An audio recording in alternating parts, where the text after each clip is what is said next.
ಒಬ್ಬ ಉಪ್ಪಿನ ವ್ಯಾಪಾರಿ ಇದ್ದ. ಅವನ ಹತ್ರ ಒಂದು ಕತ್ತೆ ಇರುತ್ತೆ. ಒಂದೊಂದು ಮೂಟೆ ಉಪ್ಪನ್ನ ಆ ಕತ್ತೆಯ ಬೆನ್ನಿಗೆ ಗಟ್ಟಿಯಾಗಿ ಕಟ್ಟಿ ಆ ಕತ್ತೆಯನ್ನ ಕರ್ಕೊಂಡು ಹೋಗ್ತಿದ್ದ ಮಾರುಕಟ್ಟೆಗೆ. ಸೊ ಹೋಗ್ಬೇಕಾದ್ರೆ ಒಂದು ಸಣ್ಣ ನೀರಿನ ಚಾನಲ್ ಇರುತ್ತೆ, ಅದನ್ನ ಕ್ರಾಸ್ ಮಾಡಿ ಹೋಗ್ಬೇಕು. ಪ್ರತಿ ಸಲ ಕೂಡ ಕ್ರಾಸ್ ಮಾಡಿ ಹೋಗ್ತಿದ್ರು.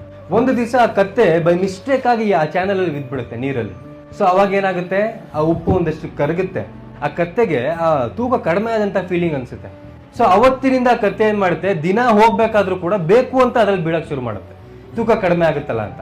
ಸೊ ಈ ರೈತ ಒಂದಿನ 2 ದಿನ ನೋಡ್ತಾನೆ, ತಿಂಗಳಾನ್ಗಟ್ಲೆ ಇದೇ ಮಾಡ್ದ, ಈ ಕತ್ತೆ ಯಾಕೋ ಕೆಟ್ಟ ಬುದ್ಧಿ ಮಾಡ್ತಿದ್ಯಾ ಇದು ಅಂತ. ಒಂದು ದಿವಸ ಆ ಉಪ್ಪಿನ ಜಾಗದಲ್ಲಿ ಹತ್ತಿಯ ಮೂಟೆಯನ್ನ ಕಟ್ತಾನೆ. ಸೊ ಮತ್ತೆ ಹಾಗೆ ಹೋಗ್ತಿರ್ಬೇಕಾದ್ರೆ ಒಂದು ದಿವಸ ಆ ಕತ್ತೆ ನೀರಲ್ಲಿ ಬೀಳುತ್ತೆ.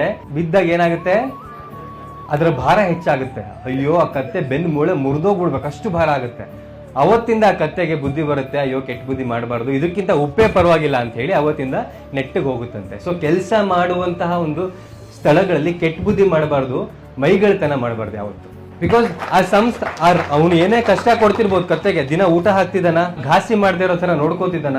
ಅದೇ ರೀತಿ ನಮ್ಗೆ ಈ ಸಂಸ್ಥೆಗಳು ಕೂಡ, ಈ ಸಂಸ್ಥೆಗಳು ನಮಗೆ ಕಷ್ಟ ಪಡಿಸ್ತಿರ್ಬೋದು, ಬಟ್ ಅದಕ್ಕೆ ತಕ್ಕಂತೆ ಸಂಬಳ ಕೊಡ್ತಿದ್ಯಾ, ನಮ್ಮನ್ನ ಚೆನ್ನಾಗಿ ನೋಡ್ಕೊಂತಿದ್ಯಾ, ಒಂದ್ ದಿವಸ ರಿಟೈರ್ ಆದಾಗ ನಮಗೆ ಒಂದಷ್ಟು ಬೆನಿಫಿಟ್ ಸಿಗುತ್ತಾ?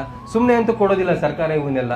ಸೊ ಕೆಲಸ ಮಾಡುವಂತಹ ಸ್ಥಳಗಳಲ್ಲಿ ಯಾವತ್ತೂ ಕೂಡ ಮೈಗಳತನ ಮಾಡಬಾರ್ದು. ಬಿಕಾಸ್ ಒಂದ್ ದಿವಸ 2 ದಿವಸ 3ನೇ ದಿವಸ ಅದು ಯಾರೋ ಗೊತ್ತೇ ಆಗೇ ಆಗುತ್ತೆ, ನಮ್ಮ ಹೆಸರು ಹಾಳಾಗುತ್ತೆ, ಸಂಸ್ಥೆ ಹೆಸರು ಕೂಡ ಹಾಳಾಗುತ್ತೆ.